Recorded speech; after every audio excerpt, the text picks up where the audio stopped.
Hey, what is up, everybody? Happy Old Testament Thursday. I'm Pastor Adam. I'm so excited you decided to tune in and check out and see what we've got going on today in our challenging series meant to challenge you with challenges that'll help you grow. Today, I've got a question for you, as I do most days. I want to challenge you with something that I think a lot of Christians struggle with, but they don't want to openly admit it. These are things that we don't want to let people know that we're struggling with it. We don't want people to see that we're struggling with it. And you know what? Hey, we are the body of Christ. We're meant to come together to lift one another up. We're here to pray for one another. We're here to help one another, encourage one another.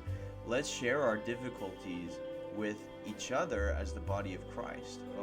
There's another challenge right there.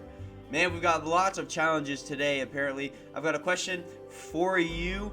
What happens when you don't get what you want? Nobody likes this one, because we like getting what we want. Especially if you're like me and part of the younger generation, man, we've got instant gratification syndrome. We want it, and we want it now. We don't have time to wait. We need to get it. I think of the marshmallow test, where they set 2 marshmallows in front of these kids, and they go, all right, you can have, or they set 1 marshmallow, and they said, all right, you can have 1 of these marshmallows, and I'm gonna leave, you can eat it, but if you wait, I'll give you a second one. And so you see the kids, they struggle and they squirm, and some end up eating it right away, some end up not, and they look like they're in pure agony over not eating this marshmallow, but then they come back, they get 2, and they like it. Well, what if instead they go, hey, I've got something sweet for you. You just have to be patient. Now, when they say something sweet, there could be many things that come into our mind. Maybe you thought of a cookie. Maybe you thought of ice cream. Maybe you thought of a cool car. That would be sweet. We can interpret sweet very differently. And so we picture how it's going to happen in our mind of what we're going to get, and then when they come back and it's not what we pictured, you might be a little disappointed, you might get a little angry, you might be upset. Think of Christmas presents. You say, hey, I want this for Christmas, and somebody ends up getting you something else. That's not what I asked for. Yeah, we can get a little grumpy, we can get a little grumbly. What does this all have to do with God? Check this out. It says this in Psalm 41 through 10. I waited patiently for the Lord. He turned to me and heard my cry.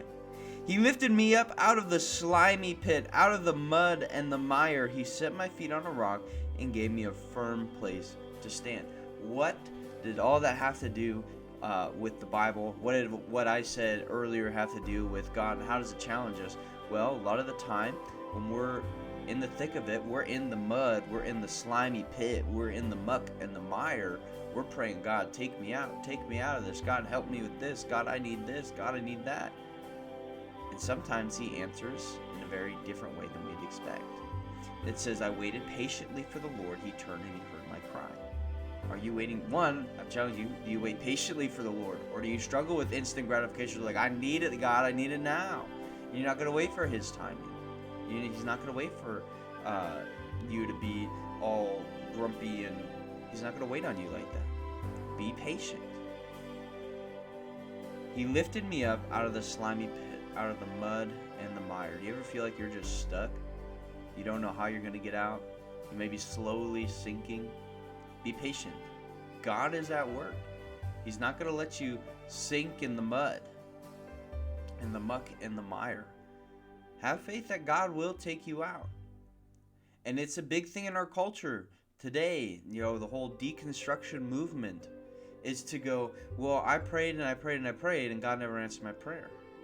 Well, I bet he answered your prayer. You might just not have saw it. He might have answered your prayer in a different way, and you just never realized it. Maybe you didn't wait long enough. Maybe you took matters in your own hand. I don't know. And I'm not going to blame you for it. I'm not going to try to sit here and make every defense for God, because God does what he does. He knows what he's going to do, and sometimes maybe we get out of that, we get off the plan. I don't know what your story is, but I'm going to challenge you with this today, is to wait patiently that when you pray and God answers in a different way than what you were expecting, that's okay. Maybe He's doing something that's going to be even better and you don't even realize it. Maybe you get so caught up being grumpy and upset that you don't see what God did for you, and you take for granted His grace and His mercy. God will pull you from the muck and the mire. I know He will. He's done it for me countless of times. Has it always been what I expected? Not even in the slightest. Sometimes it's crazy, off-the-wall things that I never would have expected. I'm Pastor Adam. This is Old Testament Thursday. I'll see you again next time. Be challenged. Be patient. Pray and have faith that God will take you out of the muck and the mire.